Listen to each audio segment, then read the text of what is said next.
Então, quinto ano, vamos terminar o nosso livro.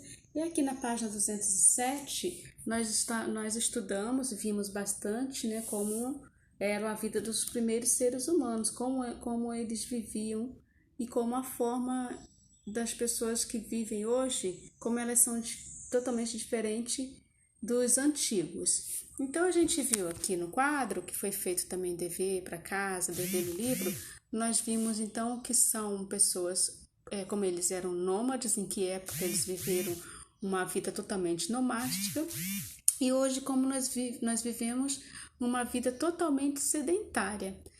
E como era a vida deles, quais os meios que eles praticavam para sobreviver. Eles viviam da caça, da pesca, como a gente viu, moravam em cavernas, né, que eram muito fácil para eles saírem, encontravam, né, no meio das pedras, faziam ali suas moradias, se deslocavam de um lugar para o outro com muita facilidade, porque assim como também eles não tinham essa aproximação com a natureza, né, com os animais também precisavam sair de um lugar para o outro para sobreviver também, buscar seus meios de sobrevivência. E com isso, os homens também praticavam essa vida nômade como meio de sobrevivência. Depois foram construindo suas moradias, como a gente já estudou, passaram a viver da agricultura, foram construindo suas tendas. E com isso,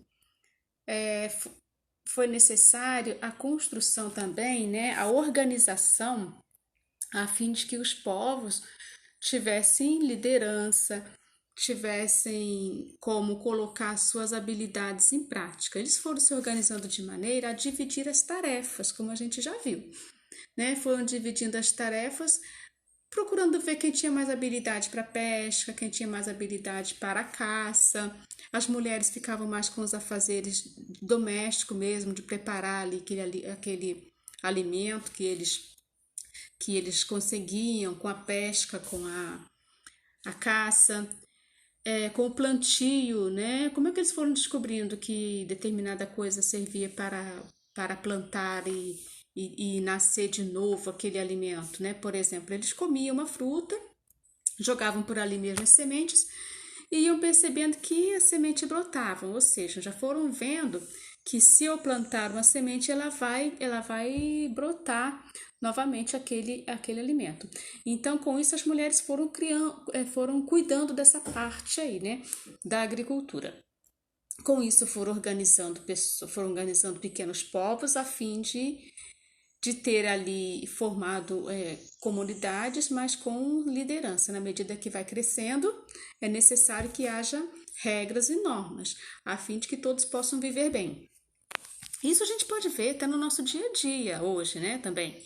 Se você vai brincar de um determinado jogo que só tem 2 participantes, é uma coisa, mas se você vai participar de uma brincadeira que requer mais pessoas, mais coleguinhas participando, você já vê que é necessário criar normas e regras ali. Você vê, por exemplo, você tem um pátio da escola que você vai brincar de queimado, por exemplo, ali você vai precisar de mais pessoas para dividir o espaço, né? Dividir os lados. Então, além disso, você chama as pessoas para que querem participar. Você já percebeu ali quem tem mais habilidade, quem não deixa se queimar rápido, né? Então você faz o quê? Você tem que dividir o espaço, o lado. Você tem pessoas que vai escolher quem é do seu lado, quem é do outro, do lado oposto. E assim você vai organizar. Dentro dali também vai ter normas e regras para que você vê qual o lado que vai ganhar, qual o lado que vai perder. E assim que eles fizeram também, né? A organização deles fora para fim de que, criando normas, eles pudessem viver melhor, com normas e regras, a fim de que todos pudessem observar essas normas e regras como meio de sobrevivência, de uma boa relação, né?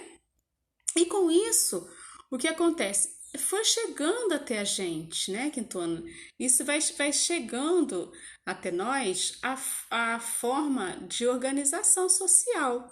Então, a gente está vendo agora no Quintona essa transição, né, de forma governamental. A gente viu lá no começo que o Brasil foi, por muito tempo, colônia.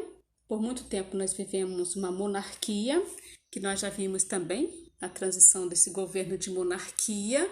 A monarquia, passamos depois da monarquia para a democracia, aonde a gente vai ver que existe a participação. Nós falamos aqui também, né? Existe a democracia direta e a democracia indireta. Depois nós tivemos também a ditadura e a república. Essas formas de governo aqui, nós estamos vendo o seu início, como os povos foram se organizando, a fim de que as comunidades, a sociedade hoje, possa ter um governo com normas e regras, a fim de que a gente possa viver bem e melhor, né? Com normas e regras a se cumprir. Essa página aqui é a 233. Nós já fizemos esse dever com correção também. Mas, de qualquer forma, nós estamos apenas revendo a matéria. Aí a gente vai ver que lá no governo, a democracia, a gente vai ver aqui que nós tivemos o tempo da ditadura, né? O que foi a ditadura? A ditadura é o governo de uma pessoa ou um grupo de pessoas que governam de maneira autoritária, sem que o povo participe das decisões políticas ou tenha liberdade de questionar as ações do governo. Então a gente vê muito isso, né? Que houve uma época em que o sistema era ditador e as pessoas não tinham participação direta, né, na política. Depois a gente passa para a democracia, que é uma forma de governo na qual os governantes são escolhidos pelo povo por meio de votos, que é o que a gente vê hoje. E como que surgiu esse processo? A democracia, ela teve sua origem na Grécia, por volta do século V a.C. Lá, os cidadãos atenienses, né, de Atena, eles se reuniam em praças públicas para tomar decisões, para discutir os assuntos ligados ao governo, e eles podiam ter essa participação direta nas tomadas de decisões, eles tinham a participação direta. E criavam, né, e votavam as leis, eles próprios criavam suas leis e votavam se valiam, se ganhasse aquela lei, né, todos teriam como normas para cumprir aquela lei, porque ganhou, todos têm que cumprir, né? Então era assim uma forma de democracia direta.